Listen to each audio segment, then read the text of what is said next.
the idea of ASEAN, Association of Southeast Asian Nations, came, and lo and behold, 50 years, no conflict. We still have differences, but we tend to use diplomacy. We tend to talk and talk and talk, and sometimes talk, is very tedious, but better talk than fight. That's our position, So, for instance, my philosophy, which I announced early on in my campaign, is an ancient Asian philosophy, an ancient philosophy of the Eastern peoples, of the Asiatic civilizations, which is the philosophy taught to us generations. 1,000 friends too few, one enemy too many. It's a very clear and simple sentence, but very difficult to achieve. 1,000 friends too few, one enemy too many. But this is logical because, for instance, where I come from, Southeast Asia, 50 years ago, we were fighting amongst ourselves. We, neighbors, sending troops to each other's territories, claiming each other's territories. This is South Asia 50 years ago. And then amongst the wise leaders at that certain time, at a certain point in history, the leaders of 5 Southeast Asian countries, right, Singapore, Malaysia, Thailand, Philippines, and came to realize, hey, we have urgent agenda for our people. We have to deal with poverty and hunger. Why do we fight amongst ourselves? And then the idea of ASEAN, Association of Southeast Asian Nations, came, and lo and behold, 50 years, no conflict. We still have differences, but we tend to use diplomacy. We tend to talk and talk and talk, and sometimes talk, is very tedious, but better talk than fight. That's our position, And that's the Asian tradition. Sometimes the talk can go on and on and on, but in the end, there is some sort of interaction, some sort of chemistry, and we tend to think of the common interest. So this is my philosophy also. So 1,000 friends. I want to bring Indonesia to a position of good relations with all the big powers, and so that we can be some sort of bridge and mediator, etc., etc., etc. This is our effort. So I announced, when I took over, that I want to carry out a policy of the good neighbor. I want to be a good neighbor to all my neighbors, and even to the outlying powers, the great powers of the world. I want to be on very good terms. I want to respect all the great powers, as I hope they would respect us. Mr. President, you touched on this a little earlier, but one of the most pressing challenges facing the world today is the humanitarian crisis in Palestine. In your view, what does this reveal about the current state of global leadership and diplomacy?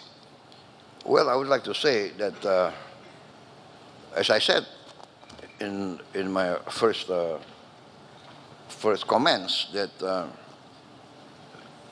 the situation in Gaza actually is teaching the world that many of the great powers that espouse great ideals now, in the eyes of many in the global south, have fallen short, basically. I mean, for instance, many of the Western powers, Western countries come to Indonesia 30 years ago and come to us always teaching. You must do this, you must do that. Human rights, you're not very good in human rights. You're not too democratic.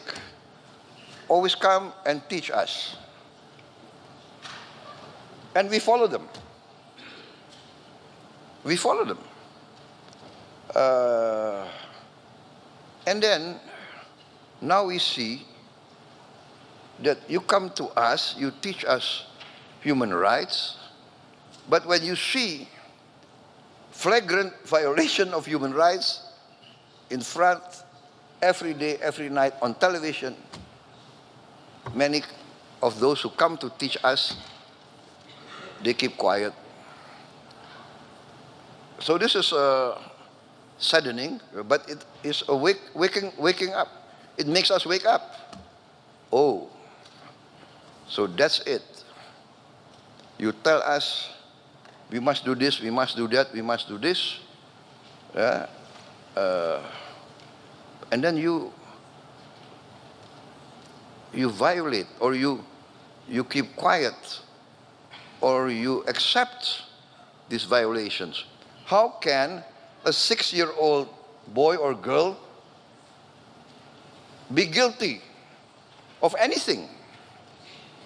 How can an armed mother be bombed and lose their house and lose everything?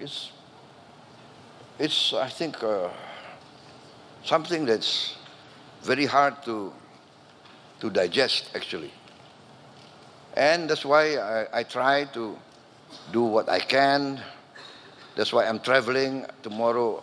Tonight I go to Cairo. I will consult with President Sisi. Then I'm going to Doha, and I go to Amman, consult with King Abdullah, and then people ask why. You are so far away. You are in Indonesia, but I cannot, because my people feel the attack on the innocent people of Gaza, of Palestine, of Lebanon, of Syria, is like attacking them. Indonesia, of course, is majority Muslim, but I feel also that I must contribute what I can. So I already, for instance, I sent a small medical team together with the UAE. We have a medical field hospital. We are participating in that. And we are committed also to build another hospital in Palestine, in West Bank, maybe also in Gaza. And I've already announced that we are willing to accept wounded civilians that need medical care, also children and young students who have not gone to school for many years. We are willing to give them scholarships, and we already have some Palestinian students already, but not enough, but we are willing to increase that. And of course, after they complete their education and they complete their medical treatment, I mean, they must return to their homeland. So Indonesia, we are trying to convince everybody that the only real solution, a permanent solution, will come only by a two-state solution with an independent Palestine. But I also said that at that time we must also satisfy the concerns of the Israelis. They also must be guaranteed their right for security, their right of existence. And so I think in the end there should be peaceful collaboration. I think that is the key to a real peace. Yes, and we know that your continued support of the Indonesian hospital in Gaza has been key to providing life-saving medical services in the enclave. Now, If I could turn to the Indo-Pacific region, we know the region is increasingly becoming a stage for great power rivalry, a potential flashpoint. As a leading voice in ASEAN, the Association of Southeast Asian Nations, how does Indonesia plan to manage these tensions while also working with ASEAN to keep the region peaceful and stable? Yes, you know, as many times in many different fora, in many different instances, I said that our only way is engagement. Engagement and mutual respect. So in the end, I always propose collaboration. We have sometimes conflicting territorial claims. This is natural because we have been subjugated to many centuries of foreign domination, of colonialism, of imperialism. Some countries from somewhere came, they seem to like the wealth of some of our regions, and they say, okay, now this is ours. And they put up their flag. You see, so after a long period of struggle against colonialization and imperialism, most of the countries in our region achieved independence. But still, the leftover of those centuries, you know, boundaries which are not clear, etc., etc., they are now the heritage given to us that we have to clear up all this mess. So we succeeded in cooperation with Vietnam. We have, I don't know, several decades of territorial claims and counterclaims, but we have resolved it a few months ago. I'm proposing also to my good friend and my good brother, the Prime Minister of Malaysia, let's solve the outstanding issues that we have with Malaysia. I also proposed joint development with the People's Republic of China, President Xi. You know, we respect each other's legal position, but in the meantime, why don't we work together, right? We have overlapping maritime areas, zones. For instance, the PRC claim historically for thousands of years, Chinese fishermen have fished in those waters.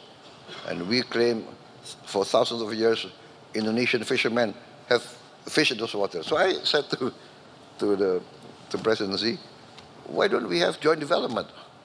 You know, let's register how many hundreds of Chinese vessels, how many hundreds of Indonesian vessels, within the framework of the international limitations so that we don't have overfishing. Let's give licenses and everybody benefit. So I told everybody, I said 100% of zero is zero. So might as well work together in the meantime. And President Xi agreed. In fact, he agreed very fast. I proposed this to the Vietnamese, I proposed this to the Malaysians. So this is my approach. Let us work together to achieve common prosperity. Every race, every country, every religion in the world aspire to the same thing. Life, liberty, the pursuit of happiness. Everybody needs the basics. Prosperity, there is no prosperity without peace. So this is my approach. Now, becoming president was a hard-fought battle for you. You pointed out that you contested several elections before finally winning last year. Now that you are leader, what is your vision for Indonesia, a nation of more than 280 million people, highly educated? What do you hope to achieve in your time as president? number one, I have to safeguard the nation's wealth, our natural resources, our wealth must be safeguarded to protect it and to make it useful for future generations. That's at most, because without the resources, then it's very difficult to achieve prosperity. Number two, we must have wise, correct, and common sense policies. That is the duty of every government, in my opinion. After being an amateur historian, I studied the history of many civilizations. The key to every country's well-being and independence is the ability of every country to guarantee food for its people, food security. And I think this is also the realization of the United Nations. The United Nations several years ago said that the future global crisis will be three. What they say, the FEW, food, energy, and water. So likewise, in Indonesia, I have to guarantee food for my people. Number two, I have to guarantee energy for my people. And then water.